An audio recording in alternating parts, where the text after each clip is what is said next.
Assalamualaikum warahmatullahi wabarakatuh. Allahumma sholli ala Sayyidina Muhammad wa ala ali Sayyidina Muhammad. Pemirsa yang dirahmati Allah, marilah kita simak ceramah dari Buya Ar-Razi Hasyim dengan tema orang yang dimuliakan oleh Allah. Sebelumnya marilah kita perbanyak sholawat minimal 1000 kali sehari, agar hidup kita penuh barokah dan mendapatkan syafaat kelak. Jangan lupa berikan dukungan kepada channel kami dengan memberikan super thanks seikhlasnya. Marilah kita doakan agar Buya Ar-Razi Hasyim dan keluarga diberikan kesehatan dan kebahagiaan dunia dan akhirat. Amin ya robbal alamin. Siapa yang menyakiti waliku atau seorang wali, faqad istahalla muharabati, sungguh dia telah menghalalkan atau meminta agar dihalalkan untuk berperang denganku. Ada yang berani perang Pak dengan Allah? Orang perang sama polisi aja nggak berani sekarang. Walaupun misalnya nggak senang sama polisi nih, nggak berani perang sama polisi. Karena orang kita bukan orang-orang yang dulu pernah wajib militer, benar nggak? Ada yang wajib militer? Paling wajib pramuka, bisa perang pakai pramuka. Ya. Menyakiti kekasih Allah berarti ngajak perang dengan Allah. Pernah gak ketemu ketua preman bilang, yang nyakitin ente nyakitin aneh gitu? Pernah gak? Ya sama kira-kira begitu. Allah itu keluar sifat qaharnya, sifat muntaqimnya, intiqamnya. Bukan berarti Allah itu maha preman, bukan ya, tapi maha menjaga kekasih-kekasihnya. Wa ma taqarraba ilayya al-'abdu bimisli adai ma aftaradtuhu alaih. Tidaklah ada cara untuk menjadi wali Allah, gitu terjemahan bebasnya. Orang yang disebut wali itu kan yang dekat. Nah, maka tidak ada cara dekat menjadi wali Allah kecuali menjalankan kewajiban-kewajibannya. Itu satu. Maka orang ini disebut dengan wali am, wali yang umum, yang mengamalkan yang wajib dari Allah Subhanahu wa ta'ala. Wa ma yazalu al-'abdu yataqarrabu ilayya bin nawafil hatta uhibbah. Tapi ada wali khas, wali level 2. Jadi wali dibagi 2 Pak, wali am, wali khas. Ini dalilnya, ini ada di Sahih Bukhari semakna dengan ini. Tidaklah seorang hambaku mendekatkan diri kepadaku dengan nawafil. Nawafil secara harfiah amalan tambahan. Hatta uhibbahu, sehingga aku jatuh cinta kepadanya, sehingga aku mulai menyayanginya. Kalau kita mulai senang dengan seseorang, kita cari-cari nggak dia di sosmed? Bener ya? Antum nyari seseorang di IG, di Facebook, itu normal, berarti udah mulai ada rasa cinta. Tapi juga sama, orang yang dibenci juga begitu biasanya. Mulai kita lirik-lirik ya. Wa ma taraddadtu fi syai'in ana fa'iluhu ka taraddudi fi qabdi ruhi 'abdil mu'min. Nah, sekarang pindah bab. Ketika terjadi sakaratul maut, orang meninggal. Jadi hadis ini sangat relevan sekali dengan zaman kita, masa-masa virus. Tidaklah aku taraddud. Secara harfiah taraddud itu ragu, tapi pada hakikatnya Allah kan maha suci dari keraguan. Ini Allah ingin lagi memberikan empati kepada kita, maka perasaan kita dipinjam istilahnya oleh Allah. Tidaklah aku ragu. Ngapain ragu? Ketika hendak menggenggam, mencabut nyawa hambaku, seperti ragunya aku mencabut nyawa hambaku yang mukmin. Jadi Allah mengizinin malaikat maut untuk cabut nyawa, tapi Allah sendiri kemudian bolak-balik Pak. Maka si malaikat ini bolak-balik, ketika datang dilihat, ya Rob, ini hambamu kekasihmu, di kalbunya ada namamu, aku tidak berani menyentuhnya. Balik lagi ke Allah. Kata Allah, yaudah tanya dia kapan dia mau meninggal. Ada yang begitu Pak. Itu Nabi Adam. Nabi Adam itu sudah dipindahkan 30 tahun umurnya untuk Sayyidina Daud. Ketika sudah dipindahkan, Nabi Adam pertama kali lupa. Datang malaikat maut dalam rupa seseorang. Ditanya, ente siapa? Kata Nabi Adam, saya malaikat maut mau mencabut namamu, mencabut ruhmu. Apa kata Nabi Adam? Loh, jatah saya masih 30 tahun lagi. Buka buku lagi tuh malaikat maut. Wahai Adam, dulu engkau telah berjanji memberikan 30 tahun umurmu untuk cucumu, yaitu Daud. Jadi ada Pak, misah apa, mindah-mindahin nyawa itu ada. Sampai sekarang ada itu. Ya, tapi bukan kita orangnya ya. Dia levelnya, kalau sekarang ada nabi nggak? Nggak ada. Maka levelnya sekarang apa? Pewaris nabi. Apakah semua pewaris? Enggak. Hanya pewaris-pewaris yang sempurna, yang bisa mengerjakan itu. Bisa dia ngerjain Pak. Nabi Muhammad salah satunya. Bahkan sebenarnya Nabi Adam, karena keberkahan Nabi Muhammad, maka beliau bisa begitu.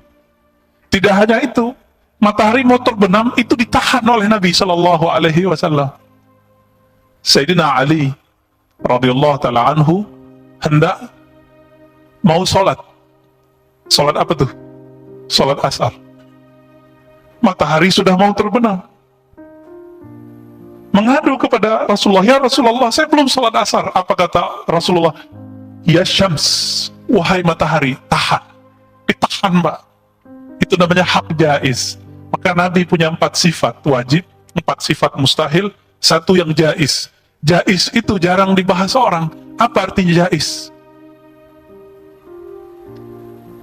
Hak unlimited yang Allah berikan kepada Nabi berupa syafaat di akhirat, mukjizat di dunia.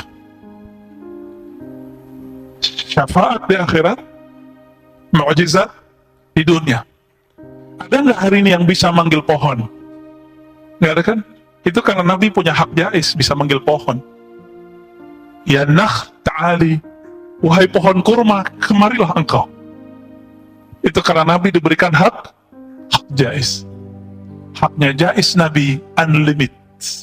Beliau mau, sebenarnya beliau nggak mau wafat, bisa Pak, tapi beliau memilih kembali kepada Allah Subhanahu wa Ta'ala. Baik. Sama ini, Allah Ta'ala itu menyaksikan malaikat mautnya bolak-balik, sebagaimana Nabi Adam menyaksikan malaikat bolak-balik. Ragu juga itu malaikat. Akhirnya datang lagi kepada Allah. Apa kata Allah? Hei malaikat maut, suka-suka Adam, kembalikan saja. Dia maunya berapa lagi? Kembali ke Nabi Adam. Nabi Adam maunya seperti sebelum diberikan ke cucunya Nabi Daud. 30 tahunnya masih dia jalani lagi. Wallahu ta'ala alam ya. Kenapa seorang Nabi diberi hak jaiz? Ini yang kita sebut mukjizat. Kita sebut mukjizat. Jarang mukjizat ini disebut. Kalau di sekolah nggak ada Pak, belajar begini. Bahwa Nabi Adam memindahkan 30 tahun umurnya ke Daud. Ada nggak belajar di sekolah?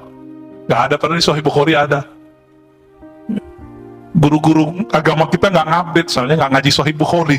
Ya, giliran ngaji Sahih Bukhari nggak pakai sanad, ya nggak sahih pemahamannya.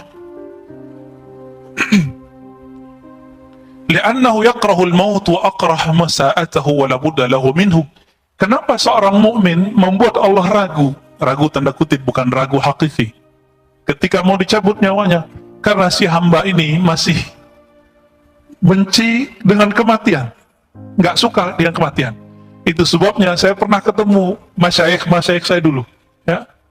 Ketika dia mengobati beberapa muridnya, murid-muridnya yang berbakat, dia bilang, ya Rob, jangan sampai ambil muridku. Muridnya udah dioain masih ragu. Akhirnya dia tepuk dada si murid. Kalau ente mati, saya jemput ruhnya. Ngomong gitu Pak. Ada guru saya ngomong begitu. Kalau engkau berpulang ke rahmatullah, saya akan menjemput meminta kepada Allah. Ada wali-wali bisa begitu. Itu kalau matinya masih mati suri. Kalau matinya sudah mati, yang sebenarnya hakiki udah nggak bisa. Ya hanya Nabi SAW yang bisa. Atau wali yang bergelar wali Ghaus. Wali Ghaus itu pewaris Nabi. Itu sebabnya Sidi Syekh Abdul Qadir Jilani ketika mendengarkan seorang anak menangisi ayamnya, dia berdoa, benar nggak? Ya Allah, kembalikan nyawa sang ayam. Hidup ayamnya. Kok bisa? Maka Sidi Syekh Abdul Qadir Jilani secara rohani mewarisi Sayyidina Isa. Hanya wali yang mewarisi Nabi Isa yang bisa ngidupin yang sudah mati. Nabi Isa bisa ngidupin yang mati biiznillah, dengan izin. Apa beda insya Allah dengan iznillah? Sering nyebut biiznillah ya? Apa bedanya? Tahu? Mau dikasih tahu? Main pakai-pakai aja ya. Bismillah tak? Bismillah apaan? Insya Allah itu masih ada peran kita di dalam secara zahir. Tapi kalau biiznillah mutlak milik Allah. Coba lihat ayat tentang Nabi Isa menghidupkan mayat. Itu beliau mengatakan biiznillah atau insya Allah? Biiznillah. Maka sebenarnya saat itu bukanlah Nabi Isa yang menghidupkan. Seorang wali di hadis Imam Bukhari, tapi bukan riwayat yang ini redaksinya beda. Jika dia sudah dicintai oleh Allah, maka Allah tukar sifatnya. Jika dia berkalam dengan kalam Allah, jika dia berkehendak dengan kehendak Allah, jika dia melihat, mendengar semuanya dengan sifat-sifat Allah. Kira-kira ini wali loh Pak, bukan Nabi. Saat Sayyidina Syekh Abdul Qadir Jilani menghidupkan, meniupkan, itu yang meniupkan saat itu siapa? Allah, karena sifatnya Syekh Abdul Qadir Jilani sudah tiada, yang berdiri saat itu hanyalah sifat Allah Subhanahu wa Ta'ala. Jadi kalau mau faham karomah, di situ pemahamannya. Kalau tidak begitu, maka namanya bukan karomah, bisa jadi sihir, bisa jadi yang lain-lain ya. Walaupun semuanya biiznillah, semua dengan izin Allah. Sihir itu terjadi karena izin Allah. Kok bisa dukun bersihir? Karena dukun diajarkan syaitan dan jin asma. Jadi ternyata jin itu masih punya asma. Apa arti asma? Bukan penyakit asma. Asma jamak dari isim, artinya nama. Iblis itu dulu namanya Azazil. Azazil ini dulu beribadah dengan menyebut beberapa nama Allah dan berdoa dengan nama itu. Maka Allah panjangkan umurnya. Itu karena dia berdoa dengan nama Allah Subhanahu wa Ta'ala. Kalau nama itu dipakai oleh si dukun, maka akan terjadi apa yang terjadi pada mbahnya dukun. Siapa? Azazil. Jadi jangan heran, orang sihir, pelet, apalagi peluh, apalagi namanya santet ya. Nauzubillah, semoga kita jauh dari semua itu. Kita pun nggak punya ilmu apa-apa Pak ya. Kita hanya tahu Allah Maha Tahu. Kita hanya yakin Allah Maha Melindungi. Kita serahkan saja itu kepada Allah Subhanahu wa Ta'ala. Imam Al-Qushairi menjelaskan, wali itu secara harfiah bisa berarti fa'il, bisa berarti maf'ul. Fa'il yaitu orang yang sibuk beribadat secara aktif, itu wali. Bisa berarti maf'ul, pasif, orang yang sifat-sifatnya sudah diganti oleh Allah Subhanahu wa Ta'ala. Saya kalau nerjemahin wali, itu yang kedua, itu yang saya maksud. Seperti yang dimaksud oleh Imam Al-Qushairi. Inilah yang disebut wali khas, wali yang khusus. Adapun yang pertama, yang sibuk ibadah kepada Allah, disebut dengan wali wali yang umum.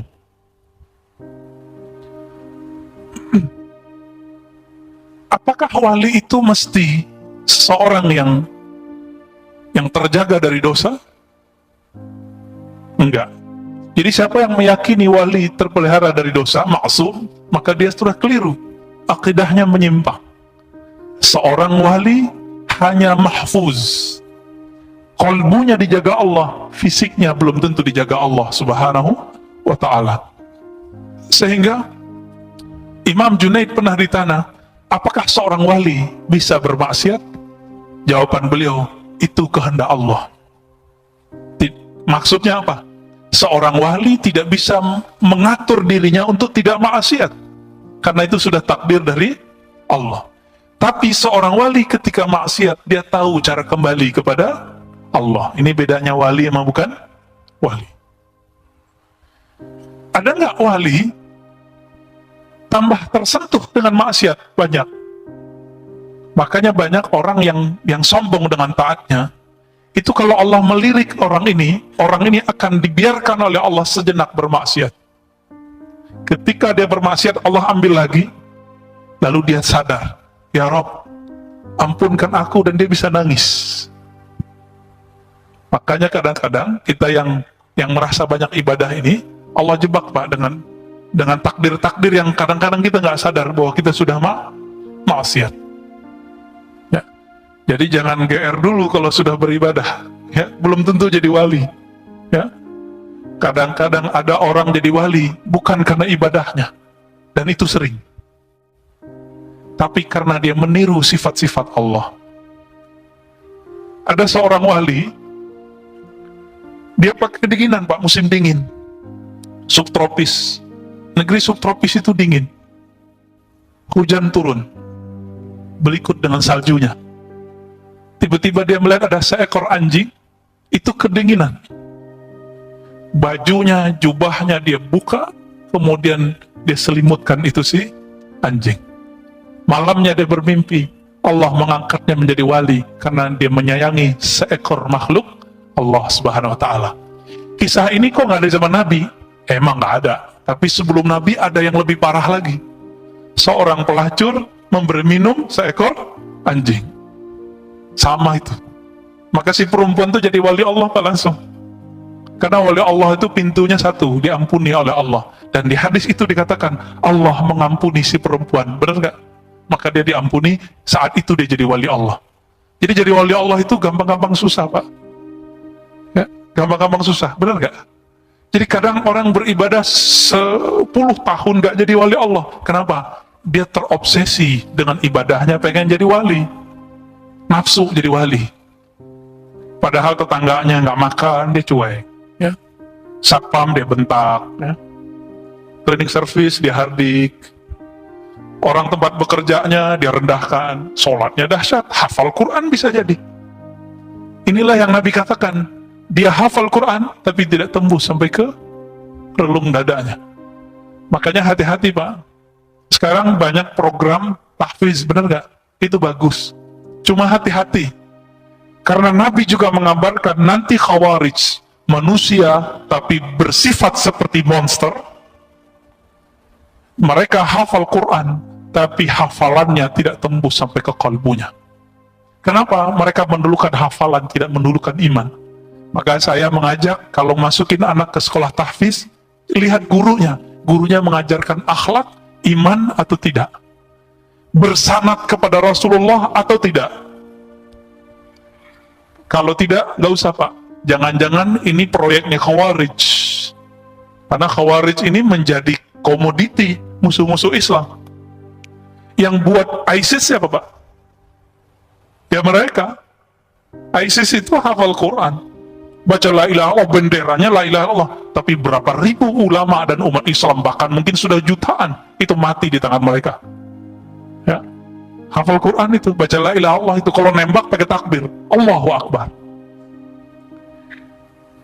Guru saya, Syekh Taufik Al-Buti, ketika datang ke Indonesia, jauh sebelum pandemi, beliau menceritakan bagaimana sedihnya orang-orang di Aleppo. Orang di Aleppo nggak ada urusan Pak sama ISIS, tapi ISIS ingin berlindung di balik masyarakat. Lalu mereka bomlah pusat pembangkit tenaga listrik, lalu kemudian pusat air bersih. 3 bulan tidak ada cahaya, tidak ada listrik, 3 bulan tidak ada air bersih. Dan mereka ngebom itu sambil takbir. Itu takbirnya sampai di mulut, nggak tembus ke kolbu. Kalau nama Allah bertahta di kolbunya, masa dia nggak kasihan sama orang-orang yang tidak minum dan tidak makan itu? Itu yang kita anggap mujahid. Mujahad namanya, orang jahat itu. Dan jangan biarkan negeri kita dimasuki oleh mereka. Jangan sampai. Jangan biarkan masjid-masjid kita dimasuki, disusupi oleh pemikiran mereka. Ya, kita harus jaga-jaga ini Pak. Maka ini benar-benar harus ahlus sunnah yang moderat. Jangan ngaku-ngaku ahlus sunnah, bisa gawat nanti. Mereka juga pinjam tuh nama ahlus sunnah. Ya, hati-hati. Kembali ke teks ini. Min syartil wali ayyakuna mahfuzan, kata beliau, kata Imam Qushairi. Syarat kerohanian wali bukanlah maksum seperti Nabi, tapi mahfuz. Kalbunya dijaga oleh Allah Subhanahu wa Ta'ala. Inilah perbedaan hakiki antara tasawuf ahlus sunnah dengan Syiah. Orang Syiah meyakini para imamnya maksum. Makanya bagi mereka, saya lagi pesan kitab hadis Syiah ini, pengen meneliti. Dulu cuma dengar kata orang, ya. Dulu cuma punya aplikasinya. Kebetulan ada linknya. Kita mau lihat, Pak. Para imamnya itu dianggap maksum. Maka bagi orang-orang Syiah, hadis itu bukan kalam Nabi saja, tapi juga kalam para imam. Disebut dengan hadis oleh mereka. Ya. Ada persoalan lain di sini. Ikhtalafu fi anna al-wali hal yajuzu an ya'lam annahu wali am la. Ulama berbeda pendapat, apakah wali mengerti bahwa dirinya wali? Kira-kira gimana, Pak? Jawabnya tadi, wali tadi ada berapa? Wali am, wali khas. Wali am ini banyak. Antum cinta Allah, cinta Rasulullah, percaya kepada Allah, percaya kepada Rasulullah, amalkan yang wajib, kerjakan sunat, udah menjadi wali Allah yang umum. Mudah toh?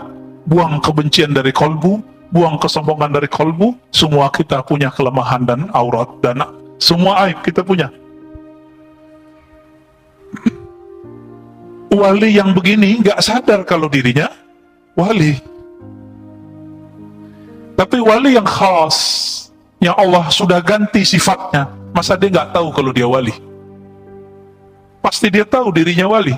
Sebagaimana Nabi tahu dirinya Nabi. Dalilnya, satu kali Nabi ditanya, ini hadis diriwayatkan oleh Imam Ahmad, Imam Darimi, dan imam-imam yang lain dengan riwayat yang berbeda-beda. Hadisnya Hasan. Al-Hasanu yuhtajju kas-sahih. Hadis Hasan dipakai seperti hadis yang sahih. Apa kata Abu Dzar? Ya Rasulullah, di riwayat lain Abu Darda, ya. Kapan engkau tahu bahwa dirimu seorang nabi? Apa jawaban Nabi Muhammad SAW? Ketika ada dua orang bersayap datang, putih-putih, lalu berbicara di depanku, ketika aku sedang bermain dengan anaknya Halimah Sa'diyah. Apa kata satu malaikat? Kata satu malaikat, huwa, gitu bahasa Arabnya. Apakah dia ini yang dimaksud oleh Allah? Kata malaikat satu lagi, iya. Yang satu lagi ini Jibril. Betul, dialah orangnya. Karena Jibril ketika Nabi Muhammad belum lahir sudah bolak-balik datang ke Aminah mengabarkan, nanti kamu akan melahirkan seorang anak yang Nabi dan Rasul. Jadi Aminah sudah tahu anaknya Nabi dan Rasul. Lalu kemudian apa kata Nabi? Aku dibedah dadaku dan diambil isi jantungku dan dibersihkan. Inilah saat Nabi SAW tahu bahwa dirinya seorang Nabi. Dikiaskan dengan ini, maka wali juga tahu dirinya wali jika dia mengalami proses yang hampir-hampir mirip, tapi berbeda. Ya, bisa jadi kalau Nabi kan langsung fisik, jika wali mungkin dalam mimpinya. Ya. Ada orang jadi wali bukan dengan banyak sholat tadi, Pak, atau banyak baca kitab. Karena banyak yang baca kitab malah jadi takut jadi wali. Ya, dikira wali itu gila, dikira wali itu majzub, karena kabar-kabar yang dia dapat wali itu aneh-aneh. Padahal wali itu, wali yang khas ini dibagi lagi. Di antara wali yang khas itu, ada yang hanya tahu bahwa dirinya wali, yaitu Allah dan dirinya, berdua aja. Wali yang khas tadi. Ada yang kedua, baru kita pakai kaidahnya, la ya'riful waliyu illal wali. La ya'riful waliya illal waliyu. Ya. Tidaklah mengenal seorang wali kecuali dia juga seorang wali. Nah, yang ini jumlahnya juga tidak banyak. Setiap masa paling-paling Allah cuma berikan 124.000, terutama di akhir zaman ini. Sejumlah dengan jumlah sahabat, sejumlah dengan jumlah para nabi. Berapa jumlahnya? Jumlah umat manusia berapa? 7 miliar ada. 124.000 kita jadiin aja 100.000. Berapa persen dari 7 miliar? Berapa persen, Pak? Dikit apa banyak? 0, ya.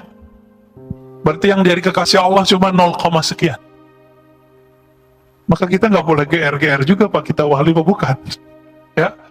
Dan wali tidak diangkat oleh jamaah, ingat. Wali tidak diangkat oleh murid, wali diangkat oleh Allah, oleh Rasulullah, atau wali di zamannya. Itu yang angkat wali Allah, ya.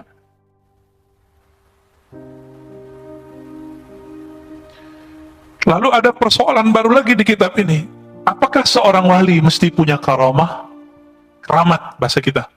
Coba keramat, ini bahasa Arab apa bahasa Indonesia? Keramat Jati, nama busnya. Ada nama Keramat Jati ya? Di Jakarta Timur ya? Keramat, karamah. Apa arti karamah? Dari kata karam. Karam itu artinya kemurahan Allah Subhanahu wa ta'ala. Karena Allah pemurah, maka diberilah karamah kepada kekasihnya. Dengan karamah itulah Sayyidina Ali bisa tidak kesakitan kalau lagi sholat. Dicabut semua busur di punggungnya. Dengan karamah itulah Uwais Al-Qarni, walaupun tidak jadi pergi haji, tapi dia terlihat haji oleh orang. Dengan karamah itulah Uwais Al-Qarni mengenal orang yang belum pernah bertemu dia, dan dia tahu namanya siapa. Uwais Al-Qarni, Salman Al-Farisi itu ilmunya sama. Ketemu seseorang, dia tahu namanya, Pak. Orang ini nanya, bimaza ta'rifni? Dengan cara apa engkau mengenalku? Kita kan nggak pernah ketemu, kan dulu nggak ada Facebook, Pak. Jadi sebelum ketemu kan nggak bisa dicek, nggak ada IG dulu. Terus bagaimana? Jawaban Uwais, jawaban Salman Al-Farisi. Arafat ruhi ruhak. Ruhku mengenal ruhmu. Jadi itu nama ruh. Maka ruh kita ada namanya. Yang sekarang itu baru nama fisik, dikasih oleh bapak kita atau guru kita. Nama itu berguna untuk di dunia. Untuk nikah, untuk sekolah, untuk keluar negeri namanya harus nambah. Tiga kata, bener. Jadi kita keluar negeri aja nama kita harus nambah. Kalau mau ngajar di kampus, bisa nggak S1? Nggak bisa. Harus nambah nama depan. DR. Dari dulu. Bukan ya? Jangan ALM, Mbak. Almarhum itu. Harus nambah nama. Doktor. Kok bisa? Jadi jika di dunia ngajar di kampus berkelas harus ada DR-nya, maka wali-wali itu dia diangkat juga. Saya mau tanya, dokter diangkat nggak? Dokter diangkat, Pak? Nggak pernah dokter sih, Pak ya. S1 dia diwisuda nggak? Itulah pengangkatan sarjana. Magister diwisuda nggak? Maka dokter juga diwisuda. Wisuda itu disebut tansik. Jika wali disebut tansikul walayah, peresmian, pengangkatan wali. Ada wali yang menyaksikan dirinya seperti Nabi diperjalankan. Ini kan kebetulan kita lagi Isra wal Mi'raj, ya. Saya ngomong kebetulan bukan kebetulan bahasa Indonesia, tapi kebetulan bahasa lisan. Ya. Nanti jadi problem lagi sama ahli akidah, ya. Nabi Muhammad SAW, kesempurnaan beliau mutlak itu ketika beliau diperjalankan dengan fisiknya dari tanah haram ke Al-Quds, dan kemudian naik ke arasy Allah Subhanahu Tabaraka wa ta'ala. Sama, wali itu juga diangkat, Pak, nanti. Diangkat oleh Allah. Dihadiri wali-wali Allah secara rohani, ada yang secara fisik. Begitu, ya. Maka jangan wali-walikan orang lewat Facebook, ya, atau lewat YouTube, jangan. Nggak perlu, Pak. Wali ngangkat Allah Subhanahu wa ta'ala. Apakah mesti dia punya karamah? Enggak, yang mesti dia punya istiqamah. Jadi syarat wajib seorang wali adalah al-istiqamah. Maka kesempurnaan wali Allah, kekasih Allah, bukan pada karamahnya, tapi kesempurnaannya pada istiqamahnya. Ya, jadi mulai hari ini, malam ini, jangan memburu kesaktian, Pak. Kalau memburu kesaktian nanti ketemunya dukun sama tukang silat, jawara, banyak, Pak, di luar. Debus banyak di luar. Tapi tahu sendiri kalau udah belajar ilmu begitu, pasti mengabdikan sebagian dirinya kepada selain Allah. Kita dengar teman kita ada yang makan beling, ya, makan apa tuh, besi, logam, biar sakti. Ntar kalau mati gimana tuh, Pak? Ya, ada yang memelihara khadam. Hati-hati, Pak. Nanti meninggalnya susah.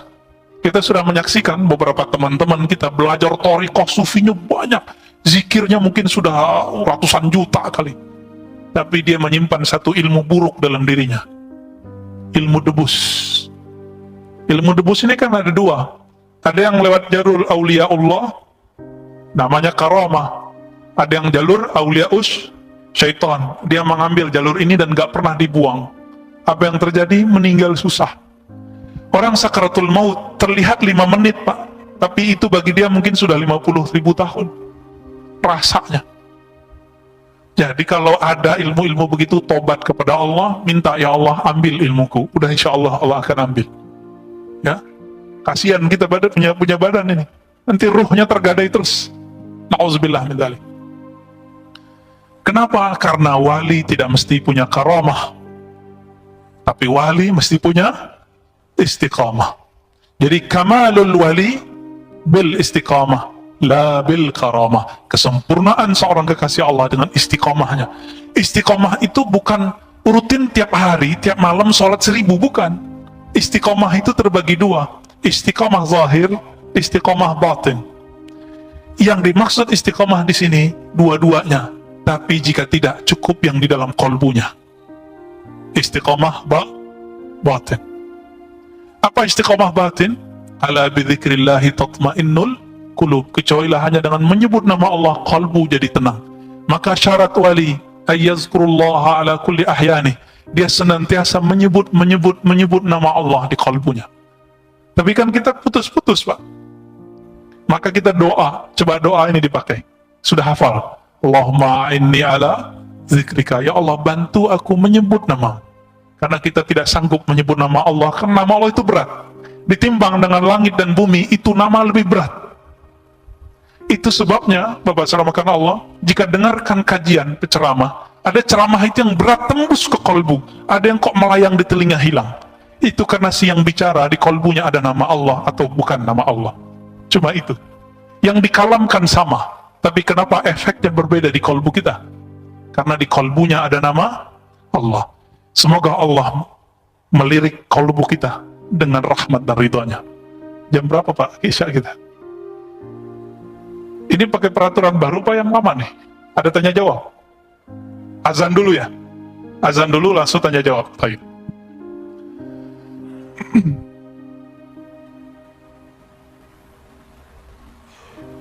Imam Ibrahim ibn Adham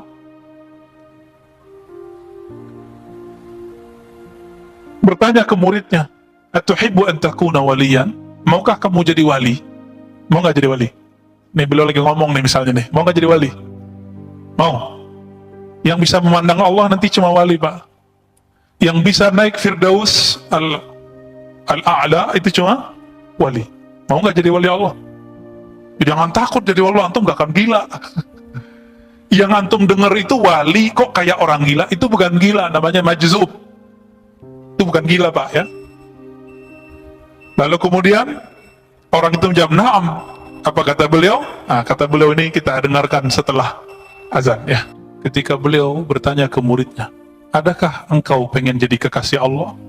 Pengen jadi wali Allah?" Kata si muridnya, "Na'am." "Tentu wahai Tuan Guru." Maka beliau memberikan jalan. Apa jalannya? Yang jalan itulah yang ditempuh oleh Imam Ibrahim ibn Adham. Yang pertama, la targhab fi syai'in minad dunya wal akhirah. Wali sama orang soleh beda Pak. Soleh di bawahnya wali. La targhab, janganlah engkau terobsesi untuk mendapatkan kebahagiaan di dunia, pahala di dunia, juga balasan di akhirat. Ini wali Pak. Jadi wali sebenarnya jika Allah tidak menyuruhnya untuk merindui surga, dia tidak perlu merindukan surga. Jika Allah tidak memerintahkannya takut ke neraka, dia tidak akan takut kepada neraka. Ini wali. Maka zuhudnya seorang wali itu anid dunya wal akhirah. Dari dunia, dari akhirat. Bukan berarti mereka orang miskin, bukan. Ya, bukan berarti mereka melarat, bukan. Nggak ada urusannya, itu urusan kolbu. Di kolbunya tidak ada nyangkut nama selain Allah Subhanahu wa Ta'ala. Kalau kita banyak nyangkutnya Pak, maka belum jadi wali-wali juga ya, wali-walian adanya. Wa farrigh nafsaka lillahi ta'ala. Lalu fokuskanlah dirimu menghadap Allah Ta'ala. Wa aqbil wajhaka alaihi liyuqbila alaika biwajhi. Hendaklah engkau menghadap dengan wajah batinmu kepada Allah, sehingga Allah menghadap kepada engkau. Ya, itu kata beliau. Jadi Imam Ibrahim bin Adham, thariqahnya adalah thariqah zuhud.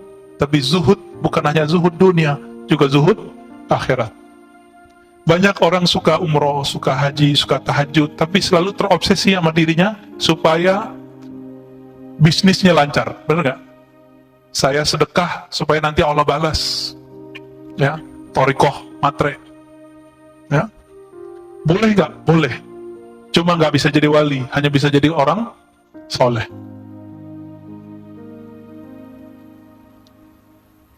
Suatu kali Imam Abu Bakar As-Saidalani ngukir nama gurunya.